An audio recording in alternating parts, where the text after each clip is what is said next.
On this episode of Goofing Off, Jur has a new Jur Ventures in store for us this week.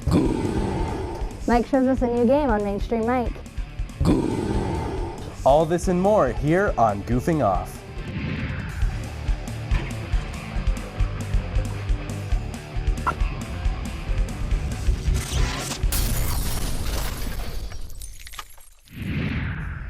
Welcome back, I'm Andrea Ash.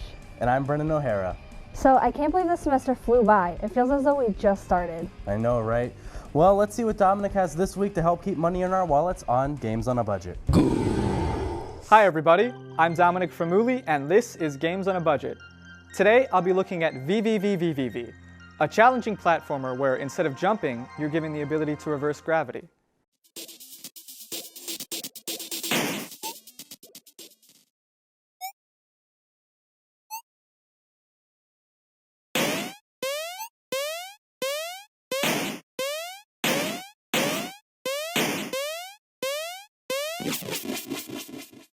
This game is really difficult. Luckily, it's also very fun. While you will inevitably be failing over and over again, the checkpoints are plentiful and the game never feels impossible. You play as Captain Viridian, who is searching for his lost crew in the dimension VVVVVV after a teleporter malfunction. The story isn't too complex, but it's interesting enough to give you that extra incentive to beat the zone you've been doing for 10 minutes. Dimension VVVVVV is one big area you can explore. And in that area, there are several zones you can find your crew in. Every zone has its own unique challenge, such as beams that automatically reverse your gravity, or a scrolling screen you have to keep up with. Scattered across Dimension VVVVVV, there are also collectible trinkets that unlock achievements and music you are able to play back at your ship. The soundtrack is great, by the way, so you'll at least have some nice tunes to listen to while you make the same mistake again and again and again. By playing through the game, you also unlock other modes such as time trials or intermission levels you can't normally reach in Dimension VVVVVV. You can also play levels created by other players, and create your own using the level editor. This gives the game a good amount of replay value, as the story mode runs a bit short. VVVVVV was developed and published by Terry Kavanagh, and is on Steam for $4.99 and can be found on other platforms such as the 3DS and PS4 for $7.99. Know of any good cheap games? Like what I had for you today? Be sure to tweet at ZTV Goofing Off using the hashtag GOAB. Until next time, I'm Dominic from LV, keeping your wallets full with games on a budget.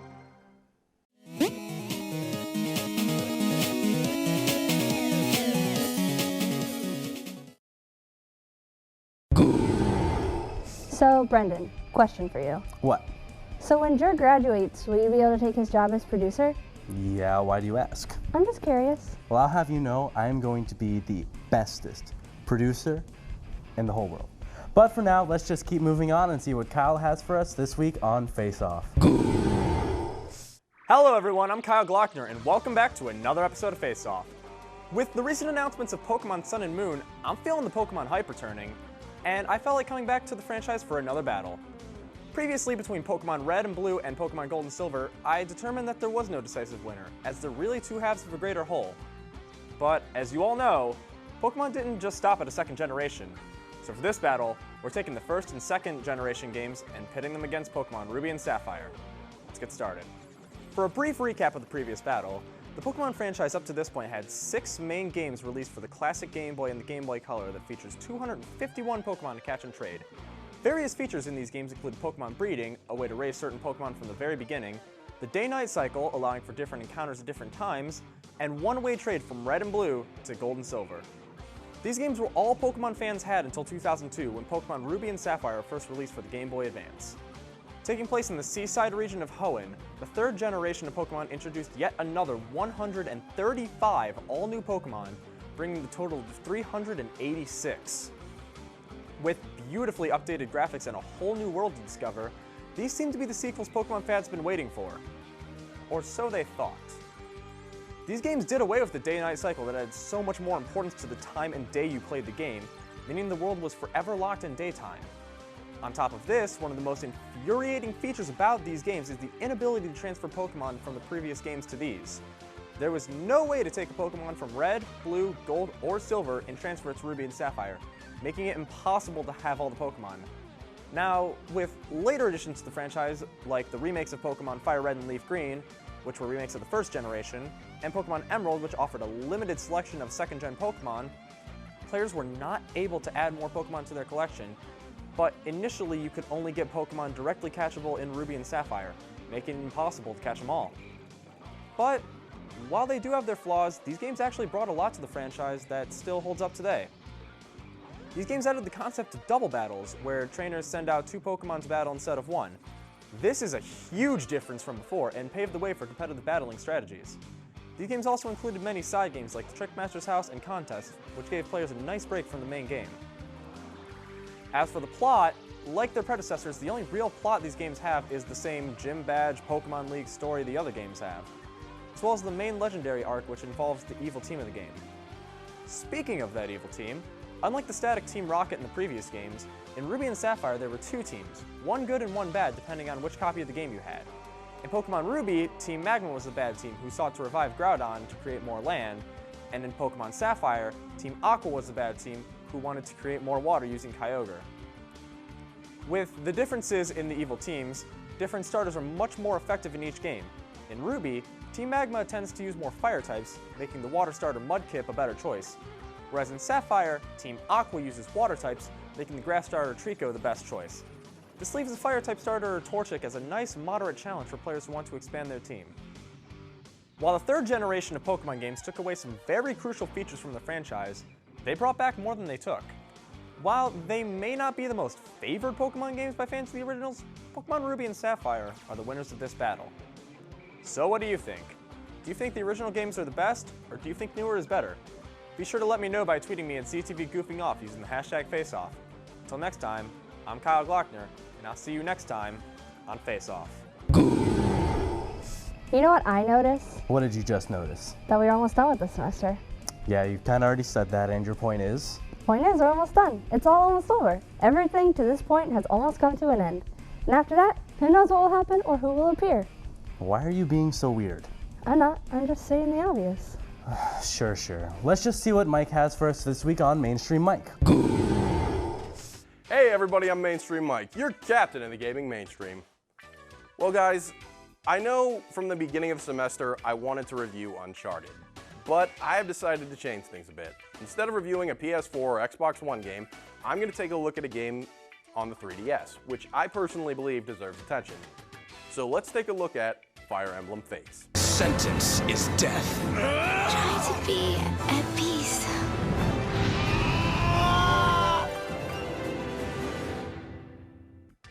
Let's start with the music and the graphics. Many of the in-game battle songs are nice and memorable, and while playing in this campaign, some of the cutscene songs are even very heartfelt. Next we have the graphics. For the 3DS, they are about what you'd expect. The characters look a tad bit blocky, but the characters are paired with hand-drawn images while on screen, so in my view it all works out. Now we've reached the big 2, the battle mechanics and story, so let's tackle story here, because there's a lot. I have to tell you guys, Fates is not one single game. It's not even 2 games. It's 3 games, all with an intertwined story where you can choose to fight for your birth family, adopted family, or choose to fight with neither. Each has its own wide variety of characters, so let me give you the bare basics. You create your own hero, and depending on the game you bought, you choose to fight for your birth, fight for conquest, or revelation. Honestly, there's just too much to talk about with the story without giving away massive spoilers, so I'm going to move on to the battle mechanics.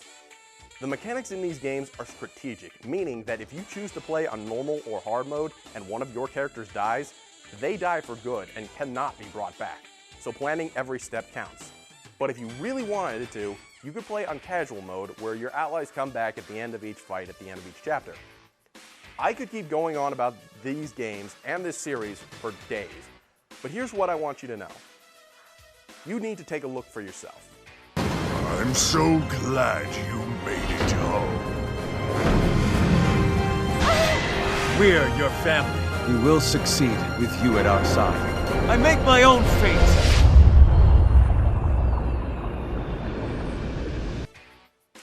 My final verdict for the Fire Emblem Fates is a 9 out of 10.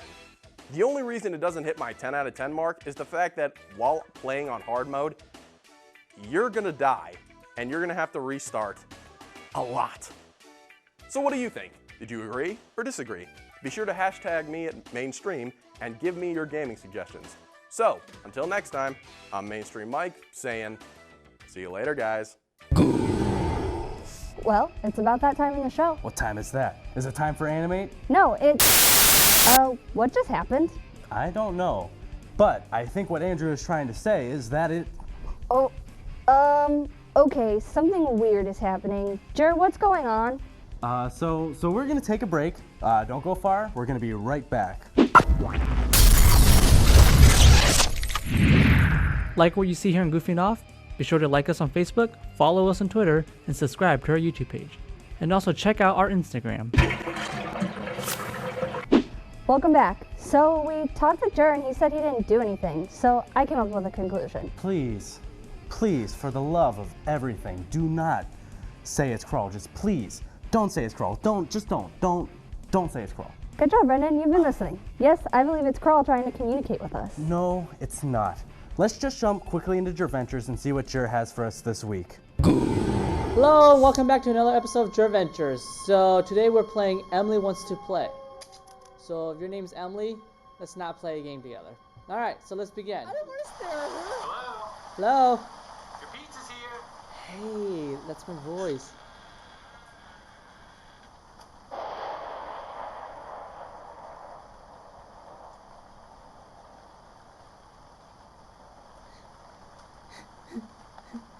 I don't want to play this. I don't want to stare at her.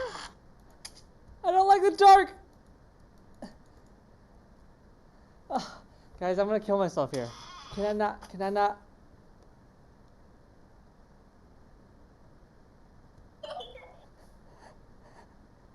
Who's that? Oh gosh. Oh. Was that Emily? I don't want to stare at her. Alright. I'm in a different room this time. Can I leave? So, okay, so... Ah! The lights are out! Ah! I'm gonna die again! I don't want to stare at her. Ah! I can't do this. I can't.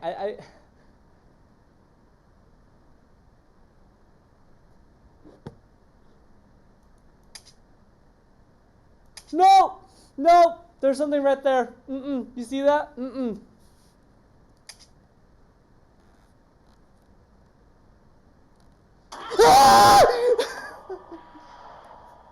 I saw it. Why did I move? Get out.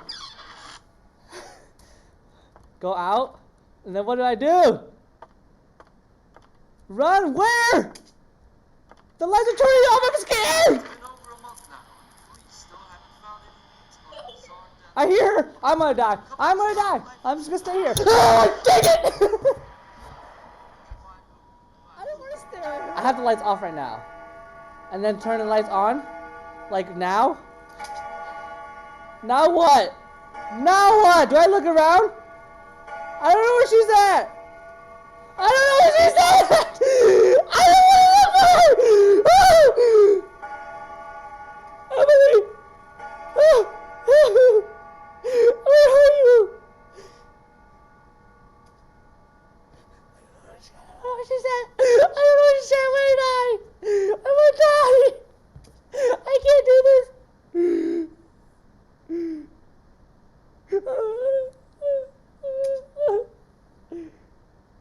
I can't do this. I hear you laughing.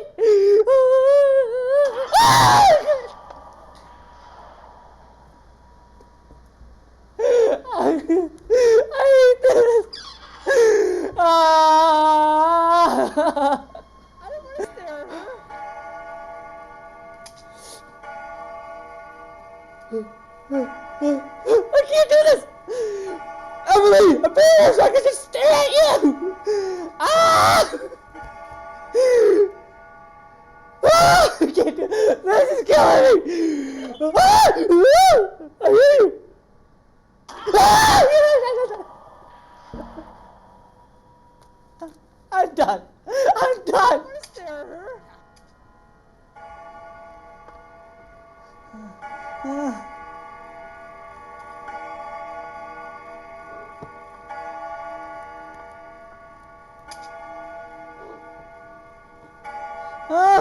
The light. It scares me so much. This is gonna kill me. Oh my gosh, it's torture. Please don't be behind me, please. I can't do this.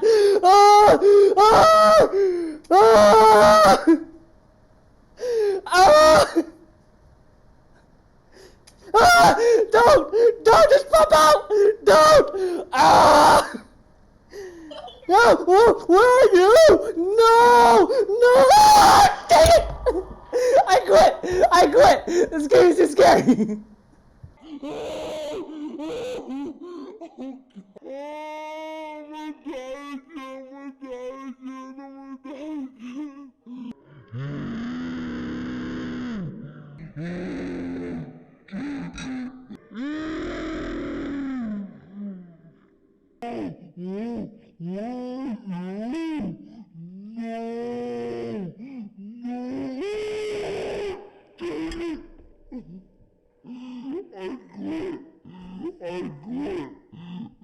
Well, there you have it. I played Emily Wants to Play, and it's a horrible game. I have nightmares now. We're going to have nightmares. I can't pass it. It's too hard. It's too scary. Can't do it. Emily's a scary person.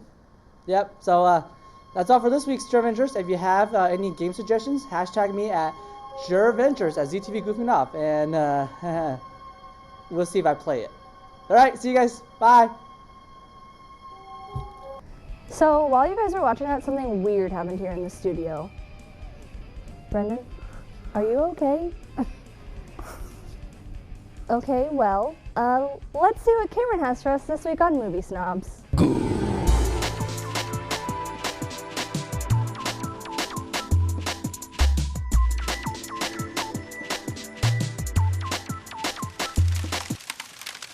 Hello everyone, and welcome to Movie Snobs. I'm your host, Cameron Blanton, and today we'll be talking about Gods of Egypt. Before we get into it, let's talk about the plot. And strap in, boys and girls, because it's going to be a long one. In Gods of Egypt, it follows the story of a thief named Beck, who never really relied on the gods. He never worshipped them, prayed to them, or any of that. He just went about his business and never bothered them. That's all the character development you get from him. Now, the movie moves on to a god named Horus. Now, the things that separate gods and humans are very simple. Gods bleed gold, are much taller, and can transform into a strong beast form. Horus is next in line to be king of Egypt, when apparently the king can only be a god. During the ceremony, Horus's uncle, Set, interrupts. Set then goes to kill Horus's father, and then beats down Horus for the crown. After removing Horus's eyes, which can see anything, Set then declares himself as king. He then makes a new law for the afterlife. Before, the afterlife was open to everyone, rich or poor. Now, Set has made it that you need to pay a huge amount of money to get in. This becomes a problem for Beck and his girlfriend, for they are both poor. To restore order, Beck goes to steal back the eyes of Horus and give them back to him, so Horus can reclaim the crown and fix the afterlife. And now for the parts that make this movie bad, besides being made. It couldn't decide on a direction to go from this point, so it decided to go in all the directions. First, they had to go to the great god Ra to get some water to put out the desert. You know, like pouring water on a fire, except a desert. Then, they needed to solve the riddle of the Sphinx. But in order to do that, they needed to find the god of wisdom. Then after that whole ordeal fails, Set goes all Megamorphing Power Ranger and combines the powers of other gods to himself, then goes to kill Ra. After he kills Ra, the dark monster that Ra had been keeping away from attacking Egypt is lured to attack, for some reason. Now, it's up to Horus and Beck to defeat him. Long story short, Beck does nothing to help Horus except unlocking the power of friendship.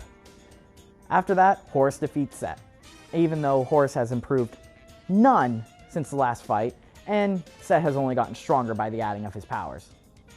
Now, the problem with this movie is how hard they try to be an Egyptian version of Clash of the Titans. It was unable to make any memorable lines, scenes, or anything.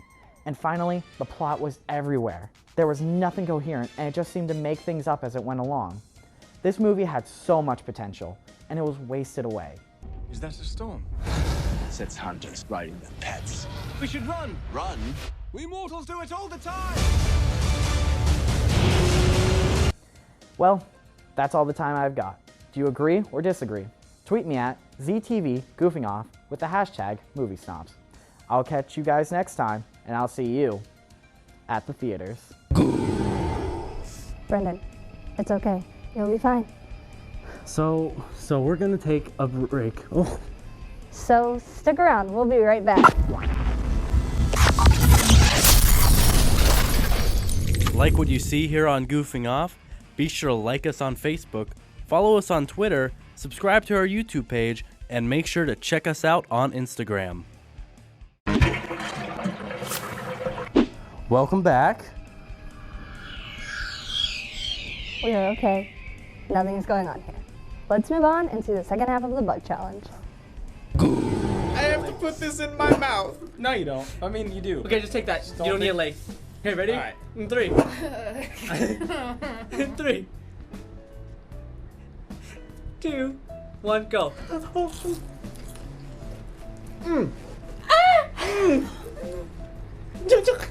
Eat it!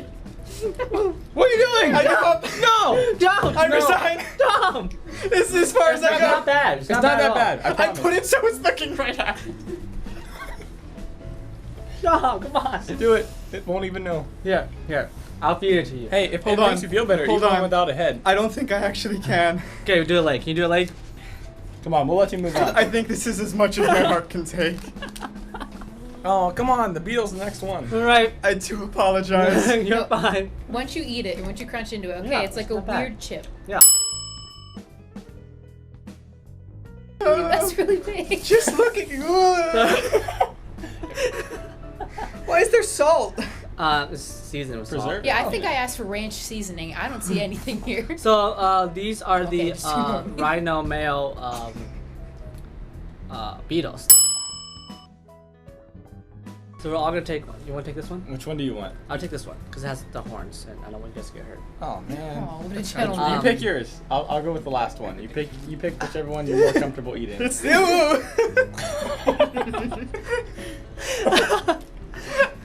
Pick your favorite. I don't think I could pick a favorite. What? All right, so you guys don't have to eat the head. Are you not supposed to? You can, but I would just say eat this half. Just take Just a it. bite. Maybe. Just because, okay? Okay. All right. So it's just all his head. I'm just gonna be holding a head at the My end of stomach this. is like. Ah! It's just chocolate. Think of it like that. It makes everything feel better. Unless you're allergic to chocolate, All right. don't think of that. Ready? No. I'm not. Video Wait, captured. I don't think I want to bite it. I'm just gonna like pop. Oh! No, don't. No, that's even worse. No, because then I have to like bite it and then stuff could happen. Hurt. Behind it. It could just kind of. The more I look at this, the more I'm like, all right, you guys ready? We guys gotta do this. Just gonna do it. Well, it looks like we've made it to the end of our show and we're safe. If you miss our show or you want to see more content, be sure to like us on Facebook, follow us on Twitter, subscribe to our YouTube page, and be sure to check out our Instagram. I'm Brendan O'Hara. And I'm Andrea Ash. Thank you for taking the time to goof off with us. The end. He must prefer the TriCaster. He must start pressing record. He has to press the button before we disappear. On a budget? No.